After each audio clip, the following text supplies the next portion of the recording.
إن الحمد لله نحمده ونستعينه ونستغفره ونعوذ بالله من شرور أنفسنا ومن سيئات أعمالنا من يهده الله فلا مضل له ومن يضلل فلا هادي له وأشهد أن لا إله إلا الله وحده لا شريك له وأشهد أن محمدًا عبده ورسوله يا أيها الذين آمنوا اتقوا الله حق تقاته ولا تموتن إلا وأنتم مسلمون يا أيها الناس اتقوا ربكم الذي خلقكم من نفس واحدة وخلق منها زوجها وبث منهما رجالا كثيرا ونساء واتقوا الله الذي تساءلون به والأرحام إن الله كان عليكم رقيبا يا أيها الذين آمنوا اتقوا الله وقولوا قولا سديدا يصلح لكم أعمالكم ويغفر لكم ذنوبكم ومن يطع الله ورسوله فقد فاز فوزا عظيما أما بعد فإن أصدق الحديث كتاب الله وخير الهدي هدي محمد صلى الله عليه وآله وسلم وشر الأمور محدثاتها فإن كل محدثة بدعة وكل بدعة ضلالة وكل ضلالة في النار أيها الناس عباد الله ndugu zangu waislamu leo tarehe 10 ya mwezi wa Dhulhijja katika mwaka huu wa 1446 min alhijrati an-nabawiyya Allah subhanahu wa ta'ala ameijalia siku hii ya leo siku ya Ijumaa kuwa ndio siku ya Eid ya kuchinja. Siku hii ina kumbukumbu kubwa kwa Waislamu. Siku ya Eid, Eidul Adha, ndani yake kuna kuchinja na kabla ya hapo kuna kuswali na kumdhukuru Allah subhanahu wa ta'ala na kuchinja wanyama bahimatul an'am, wanyama hoa, mbuzi, kondoo, ng'ombe na ngamia. Yote hii ni ishara ya kuadhimisha alama tukufu za dini ya Allah subhanahu wa ta'ala na kuhuisha sira na mwenendo wa Nabiullah Ibrahim alayhi salatu wassalam, ambaye ni kiigizo cha mtume wetu Muhammad sallallahu alayhi wasallam. Mtume Muhammad sallallahu alayhi wasallam ndiye kiigizo cha Waislamu. Allah subhanahu wa ta'ala anatutajia katika Al-Qur'an Al-Karim kutuambia kuhusiana na suala la kuadhimisha alama tukufu za dini yake subhanahu. Dhalika wa man yu'azzim sha'air Allah fa innaha min taqwa al-qulub.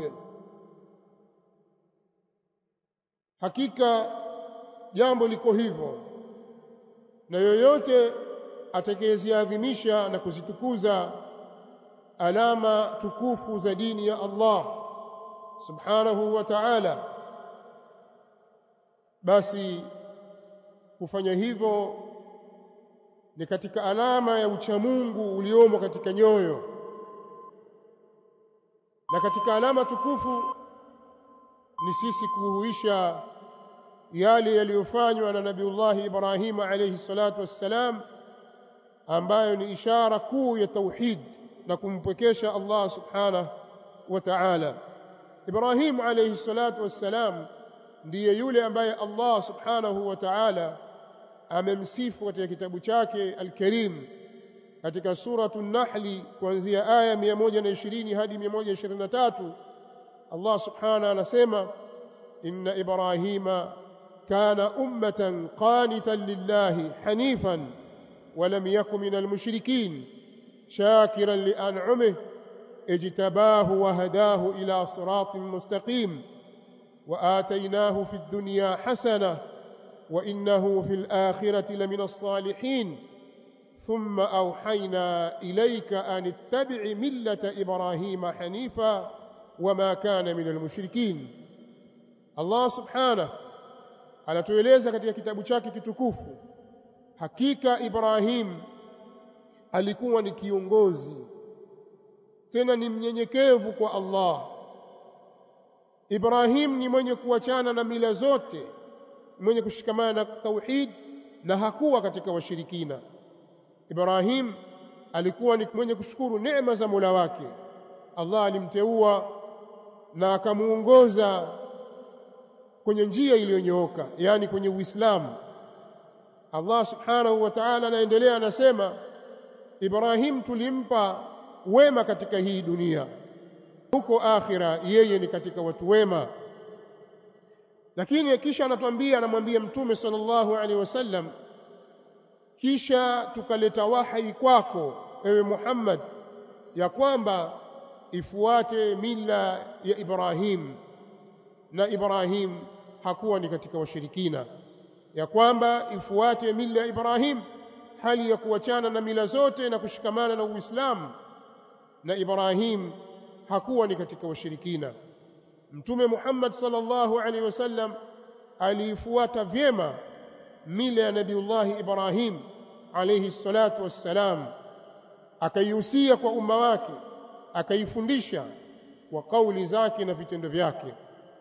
Na miongoni mwa mambo kubwa aliyosimamia Nabiullah Ibrahim alayhi salatu wassalam ni ufikishaji wa tauhid kwa watu wa zama zake, kumfikisha kupwekeshwa Allah subhanahu wa ta'ala, kwa sababu ndio kielelezo kikuu cha utiifu wa mwanadamu kwa Allah subhanahu wa ta'ala. Lakini katika ambayo Nabii Ibrahim alayhi salatu wassalam aliyahusia na akawa anashikamana nayo na kumuomba Allah subhanahu wa ta'ala ni kupata amani katika miji. Allah subhanahu katika suratul Baqara aya 126 anatuambia, wa idh qala Ibrahimu rabbi ij'al hadha baladan amina warzuq ahlahu min ath-thamarat man amana minhum billahi wal yawmil akhir qala wa man kafar fa umatti'uhu qalilan thumma adtarruhu ila adhabin nar wa bi'sal masir. Allah anatuambia, kumbuka Ibrahim aliposema kumuomba Allah, ewe Allah ujalie mji huu, nchi hii kuwa ni yenye amani, na waruzuku watu wake kwa namna mbalimbali za matunda, lakini wale walioamini tu, waliomwamini Allah na siku ya mwisho. Kwa kuwa fadhila za Allah na rehema zake ni nyingi, Allah asema hata wale waliokufuru pia nitawaneemesha, nitawastarehesha kidogo tu hapa duniani, kisha nitawalazimisha wao kuingia kwenye adhabu kali ya Jahannam wal billah, na marejeo mabaya kabisa ni kwenye Jahannam. Kwa hiyo ukiangalia katika mila ya Nabiullah Ibrahim, alikuwa akipupia juu ya kupatikana amani katika miji, kwa sababu amani katika miji ni tunu anayoileta Allah subhanahu wa ta'ala, na ni miongoni mwa neema kubwa alizowaneemesha Allah waja wake. Na ndio pale Allah katika suratul Nahli akatupigia mfano wa baadhi ya miji, akasema, wadaraba Allahu mathalan qaryatan kanat aminatan mutma'inna ya'tiha rizquha ragadan min kulli makan fakafarat bi an'ami Allah faadhaqaha Allahu libasa al-ju'i wal-khawf bima kanu yasna'un. Allah subhanahu wa ta'ala ameupigia mfano mji uliokuwa katika hali ya amani na utulivu.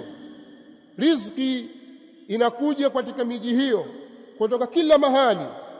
Wale watu wa miji hiyo wakaikufuru neema ya Allah subhanahu wa ta'ala, wakaona kuwa amani yao si chochote, wakaona kuwa utulivu walionao si chochote, riziki wanaoipata si chochote, wakaikufuru neema ya Allah subhanahu wa ta'ala. Allah akawaonjesha, akawavisha vazi la njaa na hofu kwa sababu ya madhambi walioyachuma.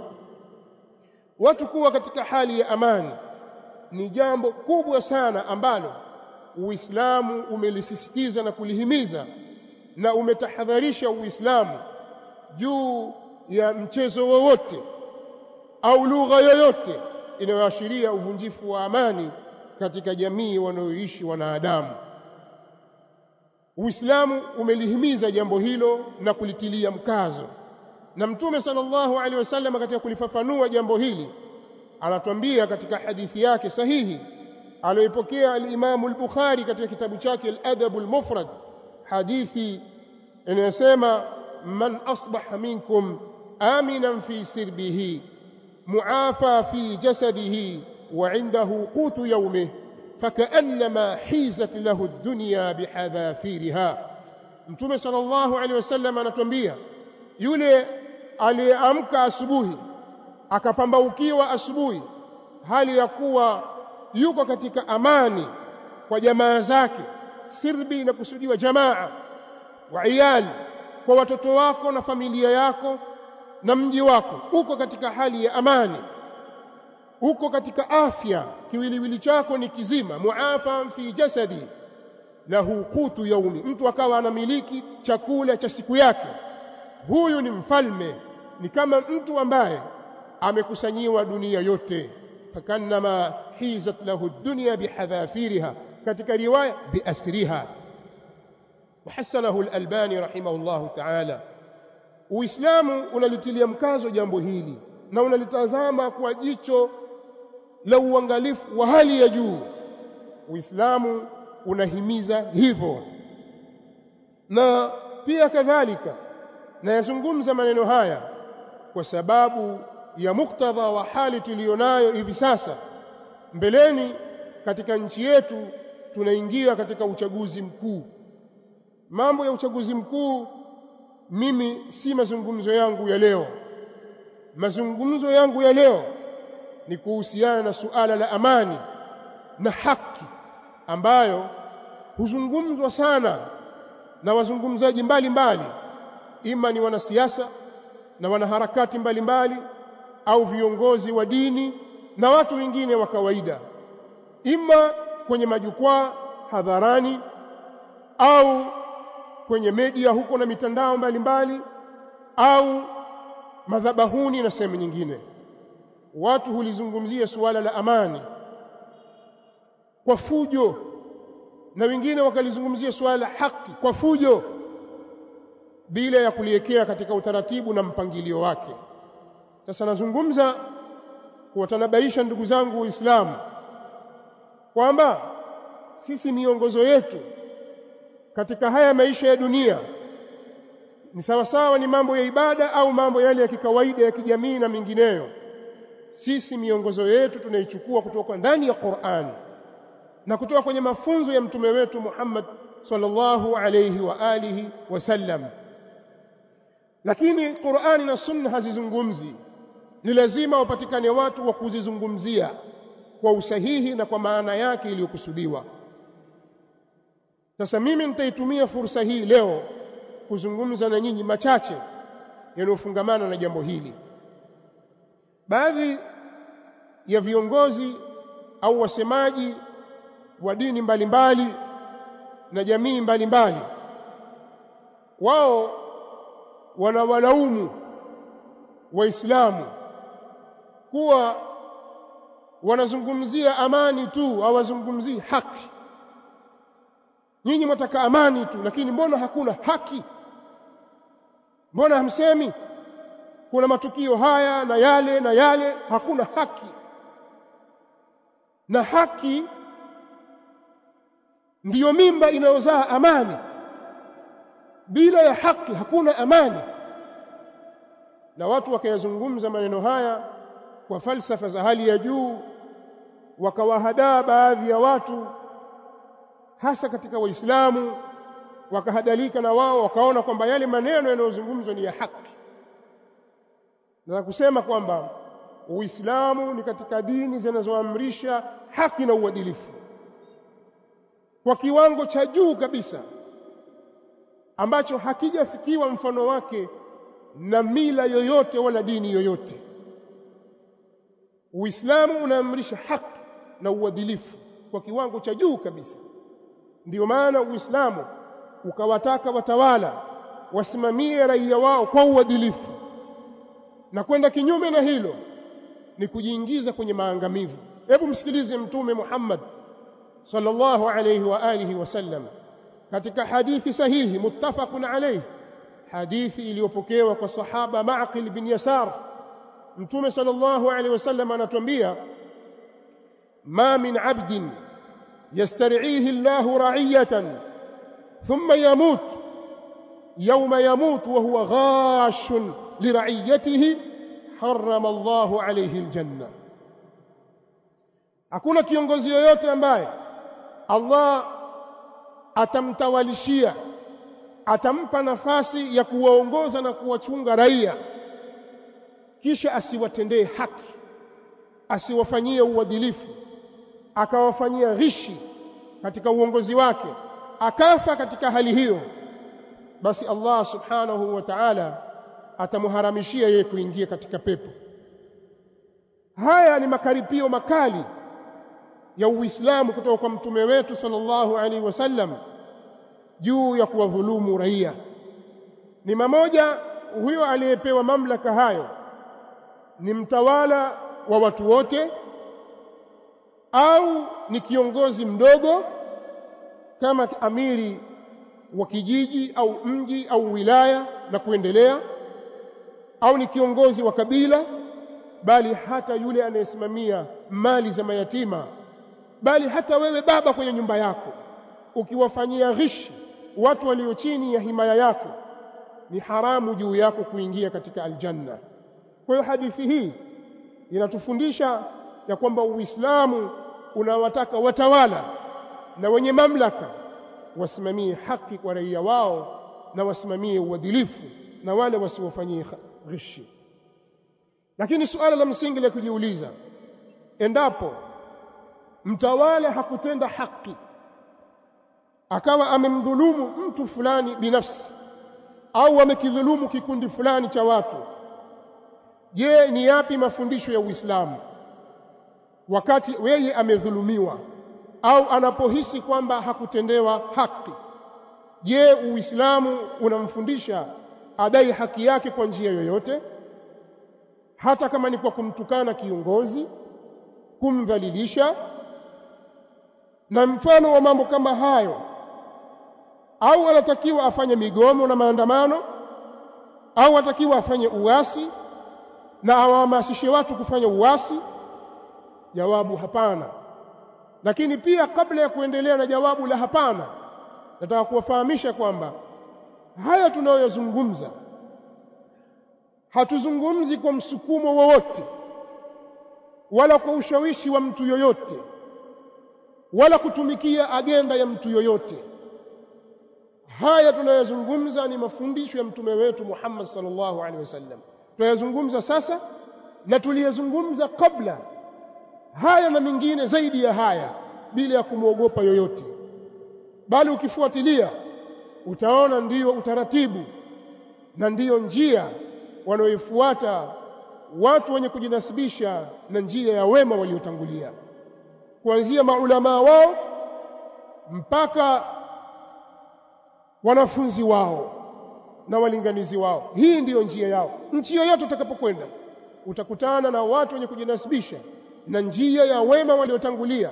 Msimamo wao ndiyo huu, kuanzia hii leo mpaka karne za mwanzo huko, wao walisimama katika msimamo huu, na sisi tunasimamia msimamo huu bila ya kuitumikia agenda ya mtu yoyote, kwa sababu tunaamini kwamba huu ndio Uislamu sahihi. Kama wako wanaotumika ni wao kwa maslahi yao ya kidunia, lakini sisi tunazungumza haya dinan. Hatukubali kuona waislamu wenzetu wanapotoshwa. Taib, ikiwa jawabu hapana, kwamba hizi sio njia sahihi za Muislamu kudai haki yake, ima kutoka kwa mtawala, anemtawala kiongozi mkuu au wa chini yake, au hata baba yake anemlea nyumbani kwake, yeye analelewa na baba yake hakumtendea haki. Je, ni wajibu wake yeye kuidai haki yake kwa njia yoyote, hata kama ni kumtukana baba yake au kumpiga, kwa sababu anadai haki na uadilifu? Uislamu unasema hapana.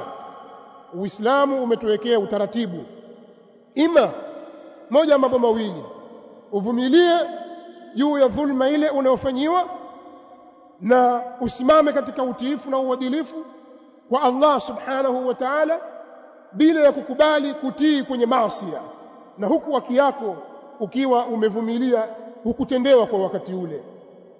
Au kama unayo fursa ya kumfikishia unayehisi kwamba amekudhulumu, basi mwambie maneno ya haki na maneno ya sawa sawa. Na haya ni mafunzo ya Mtume sallallahu alaihi wasallam. Hadithi ameitaja al-Imam Ibn Abi Asim katika kitabu chake As-Sunnah kutoka kwa sahaba Iyadh bin Ghanm radhiyallahu ta'ala anhu. Amesema Mtume sallallahu alaihi wasallam, man arada an yansaha lidhi sultanin fala yubfi amrin fala yubdihi alaniya walakin liyakhudh biyadihi fayakhlu bih fa in qabila minhu fadhak wa illa kana qad adda alladhi alayhi lahu. Mtume sallallahu alaihi wasallam anatuelekeza, anasema mtu yoyote anayetaka kumnasihi kiongozi mwenye mamlaka, basi asimdhihirishie hadharani, amkamate mkono wake akae naye faragha, amwambie. Kiongozi huyo akikubaliana na yeye kwa yale aliyomfikishia, basi hiyo ni sawa. Kiongozi ameonyesha jeuri, akafanya ukaidi, hakutaka kusikiliza yale aliyoambiwa, yeye atakuwa ashatimiza wajibu wake kwake. Kwa hiyo ukipata fursa, mfikishie kiongozi. Hili jambo ukilitazama katika uhalisia tulionao, watu wengi hawaitumii fursa hii kwa namna hiyo. Lau mathalan baadhi ya viongozi wataitwa huko kwa wakubwa katika ofisi zao au katika majengo yao ya kiutawala, bwana nawataka fulani na fulani na fulani waje, wakenda pale, asilimia kubwa yanayokwenda pale, badala ya kuyatoa yale madukuduku walionayo yanayowakereketa, zile shida zinazowakabili watu huko mitaani, hawafanyi hivyo. Wakifika pale watasifia, wakitaka kwenda pale na strategic plani zao kuonyesha kwamba tuna miradi hii na hii na hii, tunataka utusaidie. Wataomba maslahi yao binafsi, na haya tuliyaona kwa kiwango kikubwa sana katika utawala uliopita. Watu walikuwa wakisifu, lakini wakija mtaani wanatukana. Akipata fursa ya kuzungumza atasifu, lakini akipanda juu ya mimbar, akiwa madhabahuni, anaonyesha kwamba yeye ni simba, anataka kuwaamanisha watu kwamba yeye anatetea haki. Na sawa sawa, unapokuwa mbele ya kiongozi, umepata faragha wewe na yeye, mwambie maneno ya haki ambayo wewe yaona kwamba haya yana maslaha katika umma. Wewe umekerwa, kwa lugha nzuri na heshima na adabu, kama vile unavyozungumza na baba yako au mama yako. Huo ndio Uislamu unavyotufundisha, na si vinginevyo. Haya ni maneno ya Mtume sallallahu alayhi wa alihi wasallam. Itakapotokea mtu ametendewa sivyo, basi ahakikishe kwamba asimame katika mstari wa utiifu na usikivu. Na haya ni maneno pia ameyasema Mtume sallallahu alayhi wasallam katika hadithi ya Hudhaifa aliyopokea Imam Muslim rahimahullahu ta'ala, akieleza kuhusu watawala ambao hawatendi haki. Mtume sallallahu alayhi wasallam akaimiza, akamwambia, tasma'u wa tuti'u lilamir, utasikiliza na utamtii kiongozi, watakiwa ufanye hivyo. Wa in duriba dhahruka wa ukhidha maluka, hata kama utapigwa, hata kama mali yako itachukuliwa, bado endelea kuwa msikivu. Fasma wa ati'. Haya ndio mafundisho ya mtume wetu Muhammad sallallahu alayhi wa alihi wasallam. Lakini ukiyatazama yote yanazunguka katika kulinda amani zilizopo katika miji.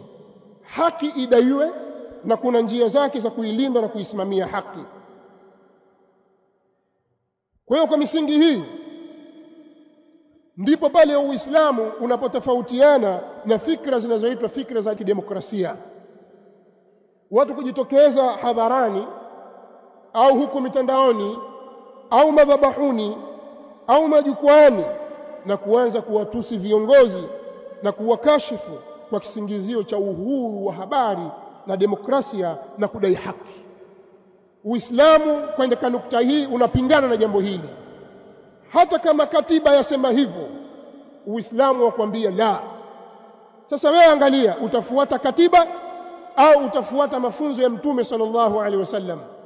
Utaanza kutukana kwenye komenti zako huko kwenye mitandao au utauchunga ulimi wako kwa kumfuata Mtume Muhammad sallallahu alaihi wasallam? Ukipata fursa ya kumfikishia kiongozi, mwambie neno la haki. Afdalul jihadi inda Allah kalimatul haqi inda sultanin jair. Jihadi bora kabisa mbele ya Allah ni mtu kulizungumza neno la haki mbele ya mtawala aliyedhalim, mbele yake, sio kwenye mimbar, sio inda almanabir, sio katika majukwaa na mimbari, la, wala sio madhabahuni, mbele yake. Amekuita, hebu sema una jambo gani wewe? Usije ukaanza tuna mradi si wa bilioni ngapi, tuna hiki, tuombe utusaidie au tutafutie wafadhili. La, mwambie lile neno la haki unaona kwamba wewe kutendewa. Hiyo ndiyo fursa. Kama hukupata fursa hiyo, basi endelea kuvumilia, lakini maneno ya kiuchochezi na matusi dhidi ya watawala, hilo ni kinyume na mafunzo ya Uislamu, kinyume na mafunzo ya Mtume Muhammad sallallahu alayhi wa alihi wasallam. Na kuyasimamia haya sio ishara ya woga, kwamba hawa wajua waoga au kutumika, au sio ishara ya kujipendekeza. Sisi zaidi ya kusimamia kusomesha dini, hakuna kitu kingine tunachokihitajia. Huo uongozi na hayo madaraka hatuna nafasi nayo sisi. Hatuna sababu ya kujipendekeza kwa mwanadamu. Sisi tunaona kwamba kujipendekeza kwa Allah subhanahu wa ta'ala kuna fadhila kubwa zaidi kuliko kitu chochote. Kwa hatuhitaji sapoti ya mtu yoyote, kwamba tusapoti kimali au kivyeo au kivingine. Tutazungumza maneno haya kwa kuwa ndiyo dini yetu.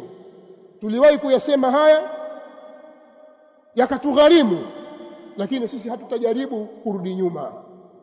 Nakumbuka nyinyi kipindi cha miaka ya nyuma, kiasi cha miaka 10 iliyopita, kuliingia fikra katika nchi zetu hizi, kwa ufupi ni fikra za kigaidi, na hasa iliposimama hizi dola za Daesh na wapi na sehemu nyingine, fikra hizi zikawa zimeenea sana kwa vijana, wakiona kwamba ndiyo dini na watu watoke jihadi. Hawa viongozi makafiri, kamata askari, ua, chukua silaha, twendeni msituni. Haya mambo yalijiri katika nchi zetu, na kuna watu walidhurika kwa haya. Sisi bila ya kuogopa, kwa sababu hatumuogopi mtu, tulisimama tukasema kwamba hii si maslaki ya sawa, na haya yataudhuru zaidi Uislamu kuliko kuutia nguvu. Madhara yake ni mabaya kwa Uislamu, kwa ustawi wa Uislamu. Tulikemea kwa hoja na dalili. Waliona kitu gani wao? Wao waliona kwamba njia ya kumalizana na sisi ni kutuua. Miaka si mingi tulirushiwa bomu hapa Unguja, Zanzibar. Mimi binafsi nikiwa ni mlengwa, na mwanafunzi wangu akafa pale kwa dhulma na uadui, na waliomuua twawajua. Sisi tulikaa kimya tukasubiri, na sisi damu zilitumwagika, lakini tulisubiri na hatukuogopa, kwa sababu siku ya kufa imepangwa na Allah subhanahu wa ta'ala, kwa hili au kwa lile. Lakini hatutanyamaza kimya, kwa sababu kuna watu watatudhuru. Tutasema kile ambacho tukiona kwamba hiki ni sahihi kusemwa. Na katika hili pia ukitazama, hawa wanaodai haki, baada ya sisi kutusibu yaliyotusibu, hakusimama kiongozi yoyote, si mwanasiasa wala kiongozi wa dini, si Mkristo wala Muislamu, kukemea dhulma ile.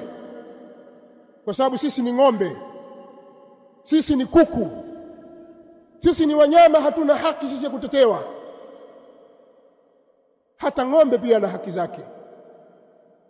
Lakini sisi tulifanya subra, na jambo letu tumeliegemeza kwa Allah subhanahu wa ta'ala. Si kwamba hatuwezi kufanya fujo au kufanya kadha, kulipiza visasi, lakini sio katika manhaji yetu sisi manhaji yetu ni kuhimiza utulivu na amani na kuifikisha dini ya Allah subhanahu wa ta'ala. Serikali iliposimamia kutaka kusimamisha haki kwa wale waliofanya matukio kama yale, Waislamu, Wakristo, wanasiasa na wengineo waliingilia kati katika jambo hili, wakitaka wale watu waachiwe, watendewe haki. Wewe una uhakika kwamba yeye hakufanya? Haki gani unayotafuta wewe?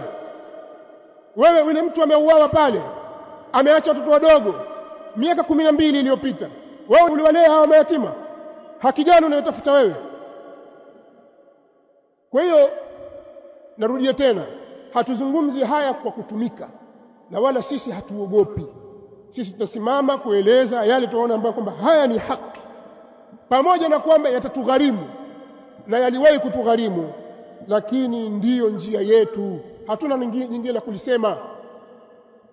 Sasa jambo la msingi na swali la kujiuliza, hawa wapigania haki, je, wapo kwa ajili ya kuwatetea Waislamu na haki zao? Mara tunaweza tukashangilia kwamba kweli hakuna haki, tutaka amani, lakini hakuna haki. Mimi nawauliza hao walio katika mitandao ya kijamii na hao wanasiasa na hao wanaozungumza kwenye madhabahu yao wakidai na kuwaambia watu ipitishwe haki ili amani ipatikane, haki hii mwazungumza kuwatetea Waislamu?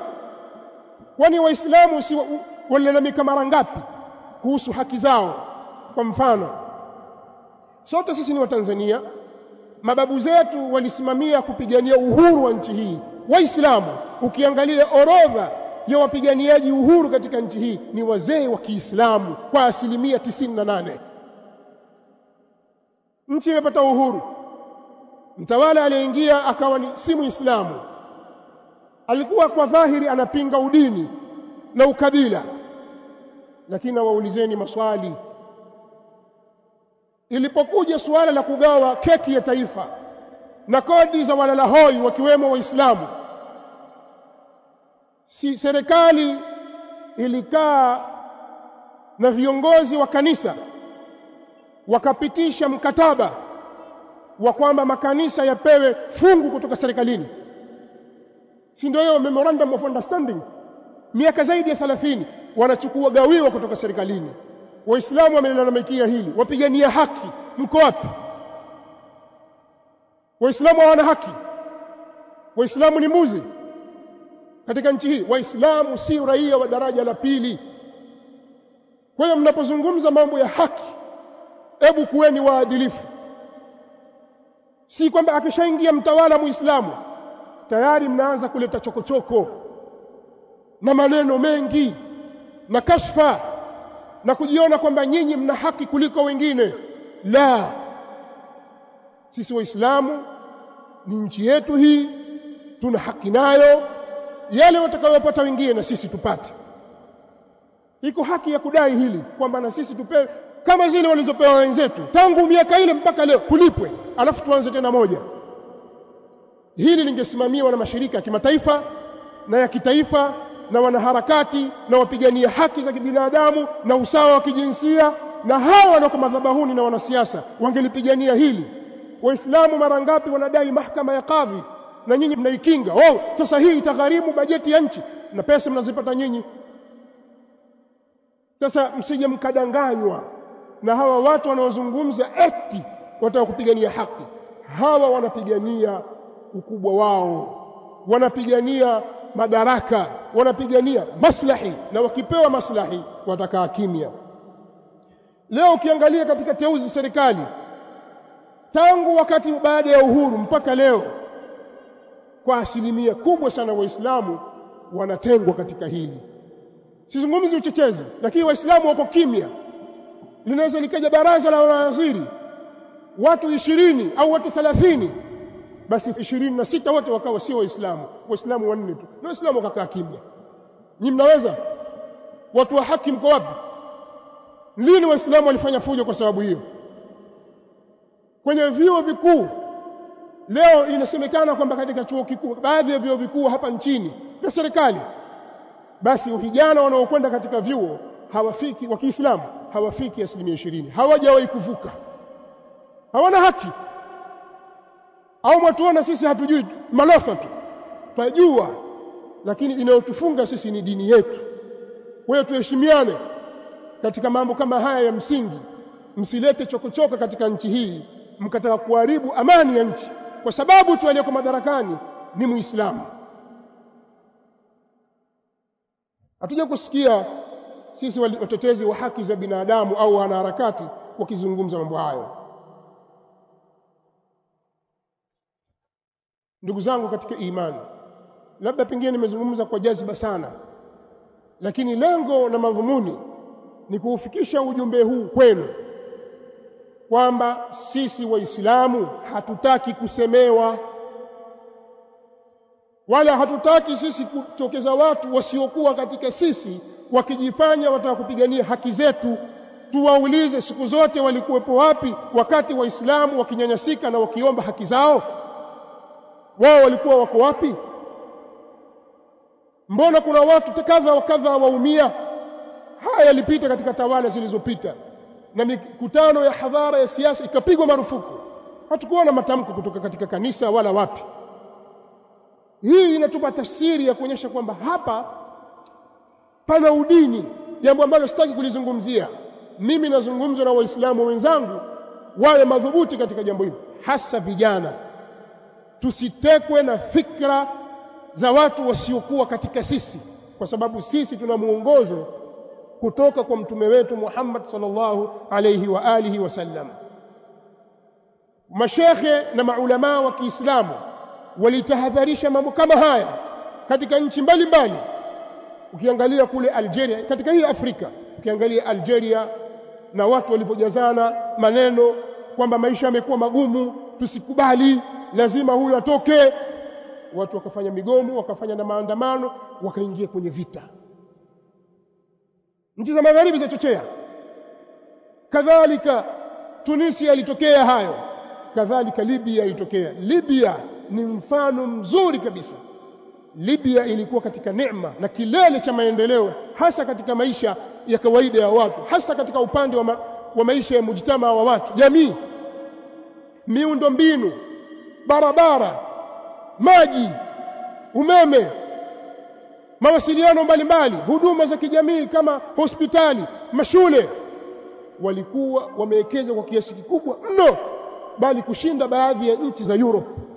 Libya, nchi za magharibi walipowaona Waislamu wamestawi katika nchi yao, wako imara katika nchi, wanapata neema, wakawatia chokochoko kwamba msikubali, hamna uhuru wa kusema, hakuna uhuru wa vyombo vya habari, demokrasia hakuna. Gaddafi tangu ameingia hataki kuachia kiti. Nini cha kufanya? Aondoke madarakani. Wakashawishiwa, wakawezeshwa, wakaingia barabarani. Nyinyi mnajua kilichotokea mwaka 2012. Ikapinduliwa serikali ya Gaddafi, wakamuua Gaddafi mbele za watu. Hebu niambieni, sikuikufuru neema ya Allahi? Barabara zilizojengwa kwa muda mrefu zilivunjwa, mahospitali yalipuliwa, miundo mbinu mbalimbali ilikatika, umeme ikawa hakuna maji, hakuna amani. Hivi wafikiri watachukua miaka mingapi kuijenga nchi yao? Kwani huko Ulaya hakuna wafalme waliokaa zaidi ya miaka 50? Mtu yuko madarakani ni mfalme au ni queen miaka zaidi ya 50, tangu watu wazaliwa mpaka wazeeka wapata wajukuu wao kwa madarakani, na ni mfalme na wasifiwa. Sasa haki gani mnayoitafuta nyinyi katika nchi za Kiislamu? Alafu na sisi tukubali? Haya ndio yalifanyika Sudani, jirani tu. Tusikubali ujinga wa namna hii. Hao wanaofanya hivyo wanataka kutuingiza mahali sipo. Sisi Waislamu tusiwe ni watu wa kudandia agenda za watu. Tuweni na akili, tusimame katika misimamo yetu thabiti, tuangalieni mustakbali wetu na watoto wetu na maisha yetu. Tusibweteke tu, tuutambue Uislamu wetu, lakini haya yatakuja kwa kuushika Uislamu vizuri kabisa. Tusikubali mtu yoyote aichezee dini yetu, na hilo litakuja kwa sisi kujifundisha dini na kuwasimamia watoto wetu wasome dini na kuzisimamia madarisi zetu na kuzitazama vizuri madarisi zetu ambazo zinawafundisha watoto dini, na kuyasimamia maadili ya Kiislamu na akhlaq za Mtume Muhammad sallallahu alaihi wa alihi wasallam. Maneno ya kuzungumza kwa munasaba wa hali hii tulionayo ni mengi, lakini nimerefusha maneno na sitapenda niwarefushie zaidi, kwa sababu kuna ibada inayofuatia baada ya hapo, nayo ni ibada ya kuchinja. Tutakiwa tuchinje wanyama kuanzia leo, siku ya kuchinja tarehe 10 na siku 3 mbeleni. Hizi siku zote hizi ni siku za kuchinja, ni ayamu aklin wa shurbin wa dhikrillah, ni siku za kula na kunywa na kumdhukuru Allah subhanahu wa ta'ala, na sio siku za matamasha, wala sio siku za kutoka kwenda kwenda picnic, wala sio siku za kwenda katika kumbi za muziki na kuwaita wana muziki. Utakosea na utajitafutia laana mbele ya Allah subhanahu wa ta'ala. Ni siku za kumdhukuru Allah. Kwa hiyo shairi za Kiislamu zionekane ndani ya siku hizi, na walillahi alhamdu hivi sasa muamko wa kuchinja umekuwa mkubwa kwa watu mmoja mmoja na kwa vikundi vya watu kwa ujumla. Tuendeleeni na hali hii, na hii ni alama ya kuwa elimu imetufikia sisi na uwezo tunao, walillahi alhamdu wal minna. Kwa hiyo tumuomba Allah subhanahu wa ta'ala بأسمائه الحسنى وصفاته العلى أن يحفظنا من بين أيدينا ومن خلفنا وعن أيماننا وعن شمائلنا ومن فوقنا، ونعوذ به سبحانه أن نغتال من تحتنا. اللهم ول أمورنا خيارنا ولا تول علينا شرارنا. اللهم ول علينا أمورنا ولا تول علينا شرارنا. اللهم من أراد بنا وبالمسلمين سوءا فأشغله في نفسه واجعل تدبيره في تدميره يا سميع الدعاء. اللهم اجعلنا من الآمنين. اللهم آمنا في أوطاننا. اللهم آمنا في أوطاننا. اللهم آمنا في أوطاننا برحمتك يا أرحم الراحمين. وصلى الله وسلم وبارك على نبينا محمد. تقبل الله منا ومنكم، وكل عام وأنتم بخير. وعيدكم مبارك، جزاكم الله خيرا.